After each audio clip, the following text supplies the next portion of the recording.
बच्चों, तो आज की कहानी है मूर्ख साधु और ठग। तो अब कहानी स्टार्ट करते हैं।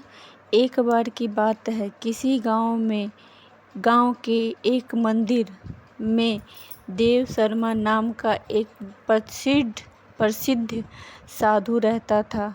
गांव के सभी लोग उसका सम्मान करते थे। उससे अपने भक्तों से दान में तरह तरह के वस्त्र, उपहार, खाद्य सामग्री और पैसे मिलते थे। उन वस्त्रों को बेचकर साधु ने काफी धन जमा कर लिया था। साधु कभी किसी पर विश्वास नहीं करता था और हमेशा अपने धन की सुरक्षा के लिए चिंतित रहता था। वह अपने धन को एक पोटली में रखता था और उसे हमेशा अपने साथ लेकर चलता था। उसी गांव में एक ठग रहता था। बहुत दिनों से उसकी नज़र साधु के धन पर थी। ठग हमेशा साधु का पीछा किया करता था, लेकिन साधु उस गठरी को कभी अपने से अलग नहीं करता था।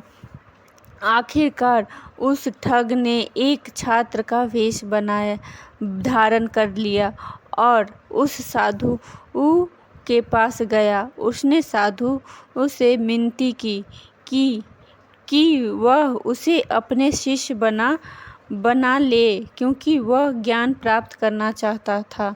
साधु तैयार हो गया और इस तरह से वह ठग साधु के साथ ही मंदिर में रहने लगा। ठग मंदिर की साफ सफाई से लेकर अन्य सभी कार्य को करता था और ठग ने साधु की खूब सेवा की और जल्दी ही उसका विश्वास पात्र बन गया। एक दिन साधु के पास के गांव में अनुष्ठान के लिए आमंत्रित किया गया।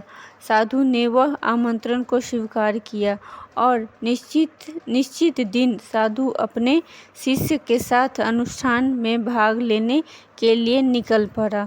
रास्ते में एक नदी पड़ी और साधु ने स्नान करने की इच्छा व्यक्त की।